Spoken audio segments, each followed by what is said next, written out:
I went to Europe for the first time last summer, and I actually got to drink like legitimate like German beer, which everybody's been raving about for years. And then when I actually drank it, I was like, oh, I get it. Beer's actually good, you know?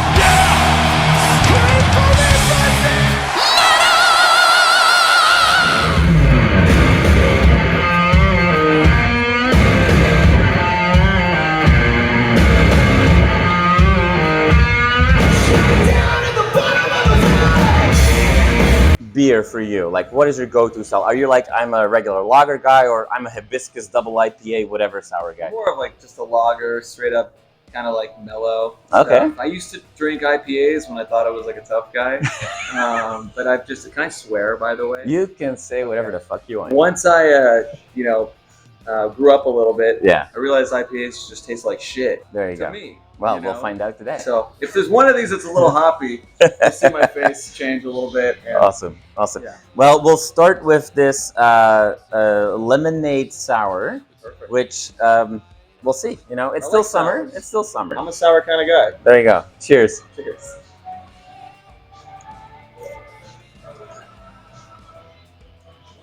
Oh, it's nice. It's refreshing. It actually tastes like lemonade. It does. That's It's very dangerous. This is very dangerous. That doesn't really taste like beer. No, it doesn't. I'm a big sour guy. There was a moment in time when I was just going for sours. Then you know what? It gave me that heartburn. Okay. You know. So. All right. Well, we'll see how this goes. Oh, it's fine today. Don't worry.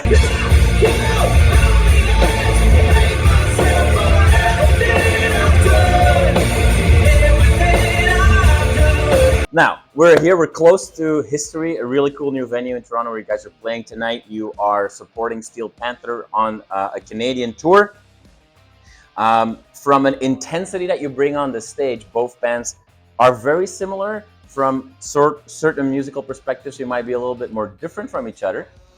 This is not the first time you're on the road with these guys. And there's a difference between what we see on stage and the seriousness that comes with a band like that behind the scenes. Right, yeah. What's so far been the biggest lesson you've taken from these guys? Well, it's actually a really good question. I think just keeping your chops up and also just being persistent and consistent, you know, for as long as you can. Because like these guys have been doing it for a long time. Right. And as far as like bands go, usually when bands get older, they don't really stay that great, Right. you know, or get better. Rarely. These dudes are unbelievable. The level of playing, the shows are amazing. Singing is amazing.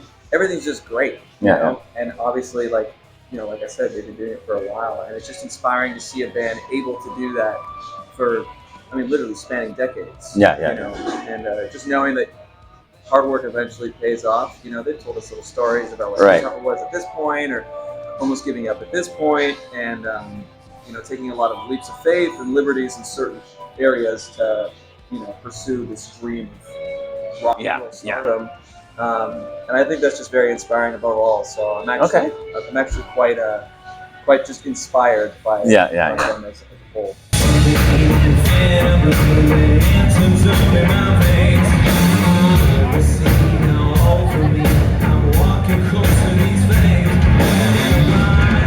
You know, Broken Love is an interesting story as well, because all of a sudden it seems that you guys are everywhere. Like any major band playing in North America, you guys are always on that bill somewhere.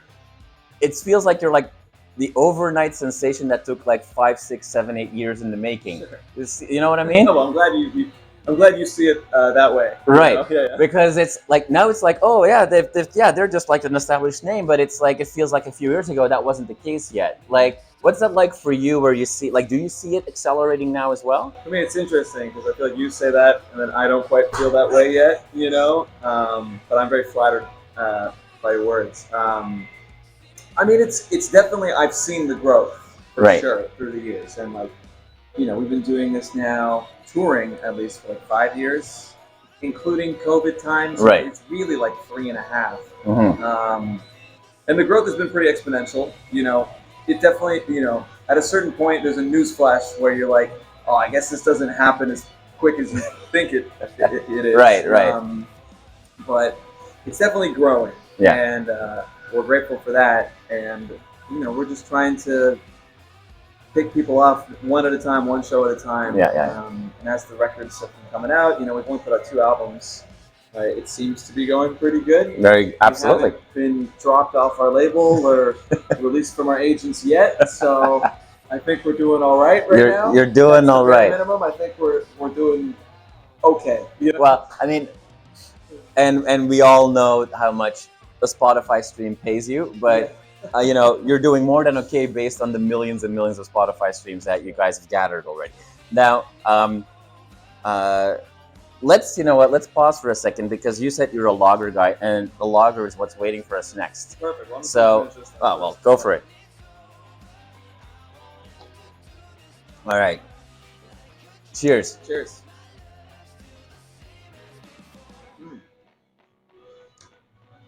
It's that good, eh? We got a little accent. It's fine. It's rock and roll. Rock and roll. Oh, this is like a Mexican kind of Corona kind of thing. That's usually what I go for. Okay. It's great beachy beer. It is. You just like on the beach in the sun. And there is already like an aftertaste of lime in there, so you don't have to throw any stuff in there. And I love that. That's the best thing. It's just so refreshing. There you go. I'm not like I don't enjoy the taste of a lot of alcohol. Yeah. I'm not at that point, I just like to drink to get drunk, to be honest with you. And we have the quote of the day. There we go. There we go.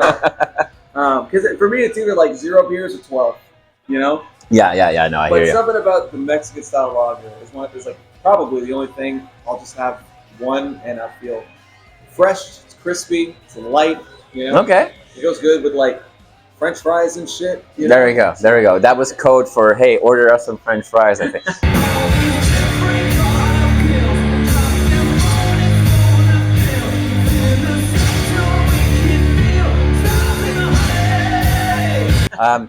You used the word refreshed 3 times in a minute. I'm going to use that as a forced segue to the new music coming out. Because, the first album that a band writes is basically the greatest hits that you've had since you started playing around with music. And from a million small shows, what is good, what is not good. Then you're usually forced to write a second album very quickly. You probably have some leftover material. The third album that you're now, are preparing for, that's usually in rock history the big one. That's the defining one. It's the Master of Puppets. It's the Number of the Beast, right? You've released a single as well already, where you work together with Dylan. Where we heard a very, there you go, which was a very refreshing style. Yeah. Now, in a different interview, you've named what you've been working on as the most ambitious stuff you've worked on. Explain. I think so. I mean, the thing I did with Dylan is separate from our record. So I think if people have listened to that and expect something like that, it's not going to be quite like that. The record's done, by the way. The new one is done. We're just getting it mixed right now. It's definitely a little more like funky, a little sexier. It's a little bit more, I don't know how to put this the right way, but it's a little more like musician-y. There's more like technicality. I took a few liberties in a few spots to kind of show off that we can really play. Screw around with like time signatures. Are we trying to get away from the label of garage rock too much? Yeah, I think so. I think we're trying to be a little bit more... There's more than meets the eye. Yeah, I want people to focus on more of the songwriting aspect instead of like the, bash you over the head with a big riff and just like wail at you for 3.5 minutes, which I love, of course. But like you said, like the third album is it's a hump. You got to get over that. Right. I'm pretty sure that's what like Steve Lukather said that. From Toto, if anybody actually knows who that is. He's like, fuck your first record, fuck your second record. The third record is make it or break it. If you don't hit it by your third record, a lot of bands don't survive past the third album. So I definitely tried to make a conscious decision to do something different. There'll still be like elements that people like of Broken Love and things that will feel familiar, but definitely, I'm thinking of a few songs right now. There's some stuff that we've definitely never done before. And people will be kind of surprised that it's us. Okay. Until it goes out and everybody's like, oh, it just sounds like a Broken Love record.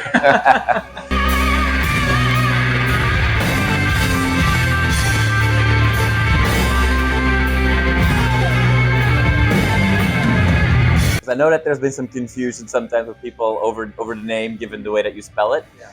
But is it true that instead of Broken Love, we could have had 9-inch Temple Pilots as a name? That is true. Yes, that is very, very true. that's the way we put the name together. Yeah, You've done yeah. your research. I love that. Cheers to the research. Cheers.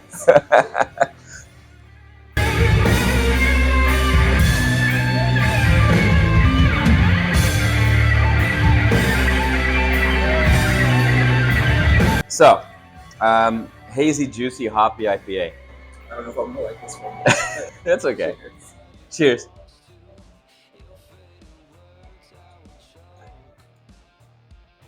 It's not bad. It's citrusy. This is a Canadian saying that he hates it. I know that Canadians are interesting. known for drinking strong beer, Right. You know, but like I said, dude, when I used to live in LA years ago, an old band I used to work with, my bass player at the time used to brew his own beer in his garage. So he was making really, really hoppy IPAs, and they all drank IPAs. So I was forced to drink it. And at a certain point, I actually got used to it because that's all I was drinking. So I acquired a taste for it, much like black coffee, Right? Something like that. But then took a break for a little bit. And I went back to Bud Light and all that, just like shit beer. Oh, so this is so much better.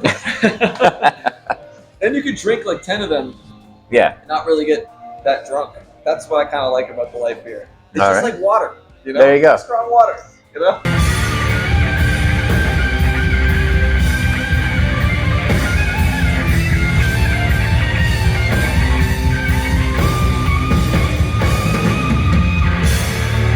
Toronto seems to me at least to be on the rise again as a rock city. Oh, sure. Which had over the decades, in the 60s it had that label, at times in the 80s it had that label, a little bit more like thrash metal scene at the time with Sacrifice and so on. It had lost that a little bit. It had become more of like a hip hop minded city, and Montreal was taking over as like a rock place to be. That seems to be changing again. Given that you are one of the bands that in the last few years is popping up and getting traction, is that stuff you think about at all? Does that add pressure? Do you feel like you're somehow one of the flag bearers of a scene now? It's hard to say because, like we were talking about earlier on the walk over here, I don't really live in Toronto. Right. So I feel like the scene, so to say, I'm kind of removed from it. I don't get to like really go out and see what's going on very much. You have to really like pull my leg to get me to come downtown. Or just say that he's gonna get some beers and then he's here. That's very the only reason I come downtown. But I don't feel any sort of pressure by it. I mean, I know that all the biggest artists in the world right now are pretty much from Toronto. I mean, you got Drake, The Weeknd, Justin Bieber, Shawn Mendes, like, right there is probably the 4 biggest in the world. Right. But it's not something that really crosses my mind. I mean, I feel like it doesn't really matter where you're from. Good music's good music. Right. And above all, good songs always win. Yeah. So we use it for sure, because Toronto's a big city, and like, the other guys are from New York. So in New York City, it's like these are metropolitan big places that obviously like catch people's attention. But I have seen, or at least heard of, a lot of bands coming out of Toronto in recent years, or at least from the Toronto area, much like myself, that are sort of, digging at it and making some waves, as the kids say. All right. But I mean, it's cool. I love this place. I love the city. I don't ever want to leave. That's for sure. I've seen a lot of North America, and this is still my favorite place.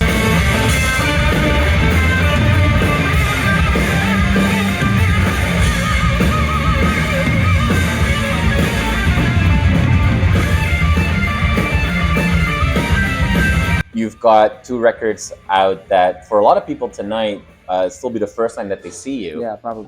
Promoting these albums. But we know that you're working on fresh, ambitious stuff. It's done. Should we then expect to see anything of that tonight, or is it still going to be the focus on the previous? Nothing of the new record tonight. Right. It's funny because I literally just finished it maybe 2 weeks ago, 3 weeks ago, and I don't even remember half the songs because we had to do it so quick. Right. Like I had 3 weeks to just like pump it out and write a bunch of stuff. Like we were writing and recording kind of at the same time, that when I finished it, it all felt like a fever dream because I didn't leave the studio for like, I think there was a point where I asked my producer, I was like, yo, Anton, what day is it? And he was like, blah, blah, blah. And I was like, holy shit, I haven't gone outside in 12 days, just working at it, But I think it's going to be good. Honestly, I won't know until I get the mixes sent to me because I legitimately forget half of the songs. Right. Not because we were doing anything crazy. I wasn't like partying or anything. I just legitimately don't remember a lot of it. But I know that we wouldn't have made the decisions we wanted to, like, in the moment if they weren't the right ones.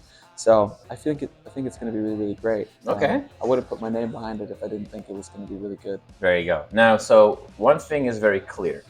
What's that? That 2 out of the 3 beers were gone before we knew it. Yeah. 1 is left. I'm going to assume that this is not your favorite. This is definitely my least favorite of the trio. So we know you're a lager guy and you like Mexican lager, so that style was really for you. But at the same time, it's a nice summer day, and that sour was really refreshing. It was really refreshing. What out of the 3? Well, I should say out of the 2. Which one was your favorite? I think the Mexican style lager. I think that was my favorite.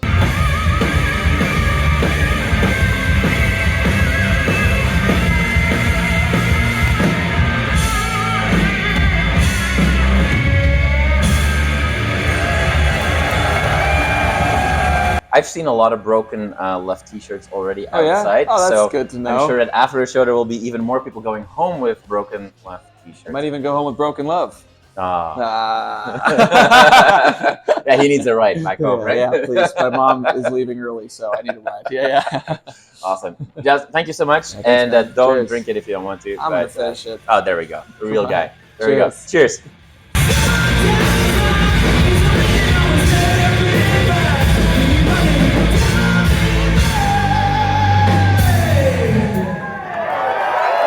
You are awesome for watching this video. Click right here to see more content like it and subscribe to the channel.